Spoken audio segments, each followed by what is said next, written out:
Let me show you in 2 seconds flat why the rich get richer and the poor get poorer. I call it the success cycle, real fast.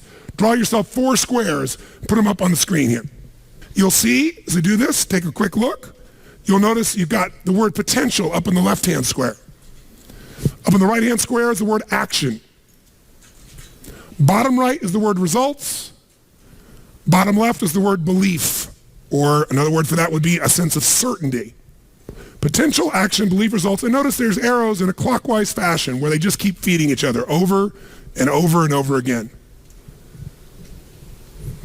So again, it's potential, action, results, belief, or another word for that would be certainty. Now, do you ever notice how rich people tend to get richer and poor people to get poorer? And I don't just mean rich in financial terms. I mean people that are rich emotionally. Do you ever notice how happy people tend to get happier? And depressed people tend to get more depressed? How many have found this to be true? Say aye. It's because the power of momentum and what I'm about to show you. So let me show you something here. What's the potential of any human being? You tell me, quick. Unlimited. Do most people's results reflect that true potential? Yes or no? No way. Why? Because most people aren't taking enough what? But is it possible to take a lot of action and still get lousy results? What if you got a salesman that works for you and they walk out and they knock on 100 doors and they say, you wouldn't want to buy anything from me, would you? Or they don't say that verbally, but they say it non-verbally. Is that going to affect their results? Yes or no?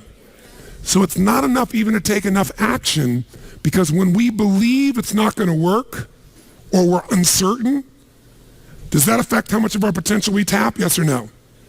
See, if you don't think it's going to work, you're not going to put out a bunch of your energy when you think it's going to fail. And by the way, when you're not sure, you tap little potential. Do you take little or a lot of action? When you're not sure, when you think it's not going to work, do you take massive action or little action? Now, when you take little potential with little action, what kind of results do you get? Little lousy results. And when you get lousy results, what does that do to your belief? You go, see, I told you it wasn't going to work. Told you it was a waste of time. And then, by the way, when you have less belief, how much more potential do you take? More or less? If it's possible, you tap less potential, more or less action. Less. And what happens to your results? They get even what? And now they got worse results. What does that do to your belief?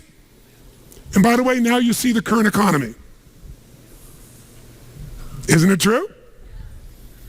Everybody out there is going, oh my God, the results are so bad, it's going to get worse in the future, so I better pull in my horns, there's less potential, so I'm not going to push as hard.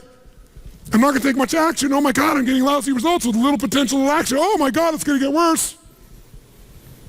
That's what creates a recession, depression, whatever you want to call it. How do you change that? A lot of people, and even a lot of businesses say, well, gosh, we train our people. Who's ever done this? You train your person, they do well for a while, and then they drop off in their skill set. I don't care if it's sales. I don't care if it's a technical skill, having to do with accounting or something on the computer. Who's experienced this with people you work with? Say aye. Now, you're highly motivated. It's your business, or you're the leader in the business, or you're the manager, or you're the head of department, or whatever. So you got a lot of drive. So you bring emotion to the table, and you do enough repetition that you master it. They don't. If you give up on them, you're losing and missing out on what it takes to train someone. So here's how training looks. In the beginning of training, when you first start doing something, how fast do people learn and make shifts? Slow or rapid? Huge rapid change happens, right? There's this giant growth that occurs. Now, what eventually happens to anybody when they start to learn something? A new sport, a new business, a new relationship. What do they get to? What do you call it? Plateau. So think of it this way. Some people, their philosophy of life is dabbling. Here's what a dabbler does. They take on a sport like, let's say, tennis. And when they're brand new, they know nothing about tennis. They don't know how to hold the racket. They don't know how to swing. They don't know how to keep score. They think love is an emotion when it's a zero, right? There's nothing, right? But from not knowing anything, in a short time with a little bit of training, do they get pretty damn good? Yes or no? If this is 100% mastery and this is zero, they might go to 20 or 30% growth like that within a few days, a few weeks. How many follow what I'm saying here? Say aye. Now what's interesting is, will they top out? Yes or no? There'll be a point in which they plateau. What's a plateau? It's when you're doing the same amount of effort, but you're not getting the same level of reward. You're not making the same progress. So in the beginning, how hard is it to make progress when you're a brand new company? I mean, Creating a product is progress. Selling your first customers is progress. Getting your first account is progress. Pretty easy, right? When you're in a new relationship, just learning about each other and connecting and being intimate, there's progress, right? In playing tennis, taking up a sport, there's so much progress. But in every human being's experience, there's a point where you're working just as hard, but not making so much progress, and people don't like that. That's why I told you this. And what some people do at that point, if they're a dabbler, they decide to quit. This is obviously the wrong job for me. This is obviously the wrong sport. This is obviously the wrong partner. I shouldn't be in a relationship with this person. The minute they get to a point where they're not being fed, their ego is not being fed, they're not growing, they quit. And so if this was, for example, a dabbler who was in a position of tennis, they might quit tennis and now they say, you know what, I'm not a tennis player, I'm going to do racquetball. And they get so excited about racquetball because like, oh, this is cool, look at this. Because within a few days, what happens if everybody? They start from zero and what happens? Lots of what? Tell me, lots of progress, which feels really good, really fast. They didn't know how to racket.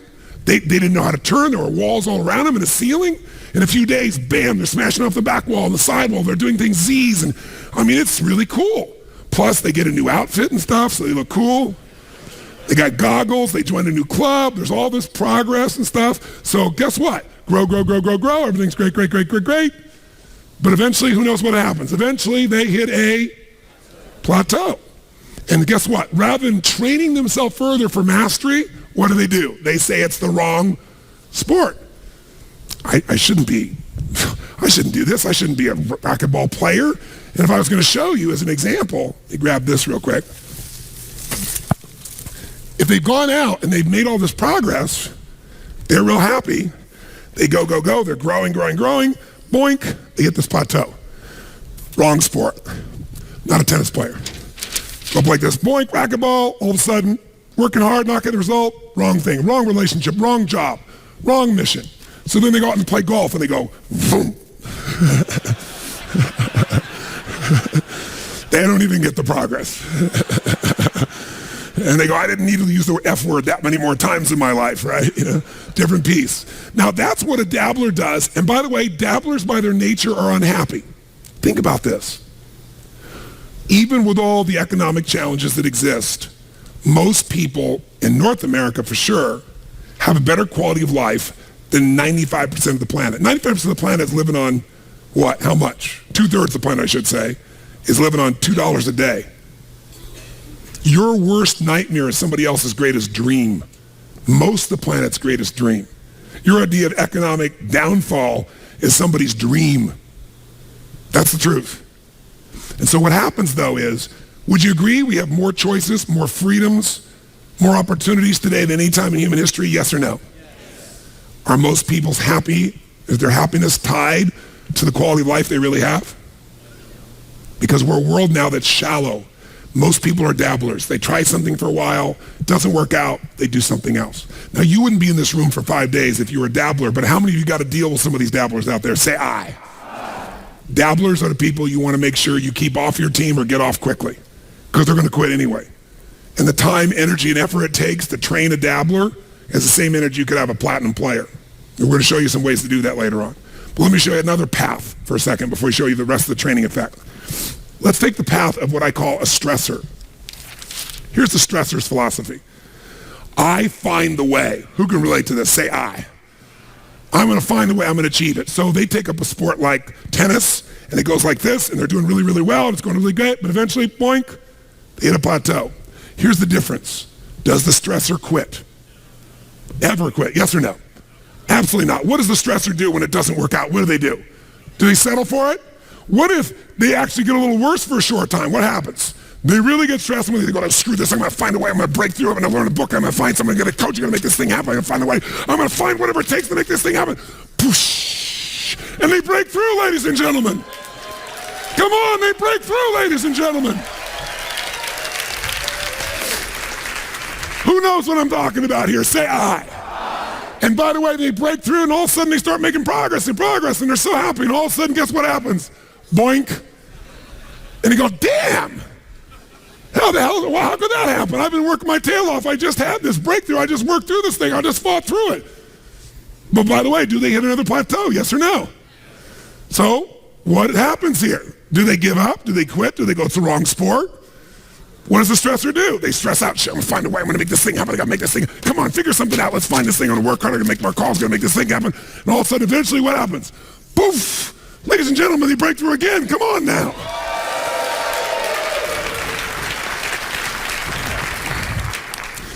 And by the way, they eventually get where they want to be. The problem is they're so stressed out by the time they get there, they're so exhausted they can't enjoy it. Every person in this room who described failure described it for the following reasons. And I gave all the reasons: time, money, network we don't have, people we don't have, not the right management, not the right people, right? We don't have the resource. And they went through this whole thing. I said, what all these things, not of Supreme Court justices, what they all have in common is you're all saying we didn't have the resources to succeed. Money is a resource. Time is a resource. Technology is a resource. People is a resource. Experience is a resource. Supreme Court justices are so many resources, right? And they all agreed. I said, here's the only problem. I said, in my experience, and you correct me if you're wrong, and I want an honest answer. When we get out of ourselves and we look at human beings and their ability to succeed or fail, how many people you've ever met who did not have the resources and they beat somebody who had all the resources? I said, resources, when you look at the most powerful and effective people in history, were never the problem. They didn't have the resources, but they got them. How do people get resources when they don't have them? The answer is they're resourceful. The ultimate resource is resourcefulness. That's what makes someone successful. And here's what's great about resourcefulness. Who has it within them? Who? Who?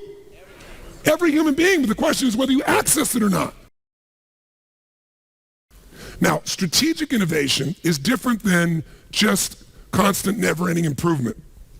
Constant, never-ending improvement is a very, very important principle. If you're not constantly improving, you're definitely going to be passed up by your competition.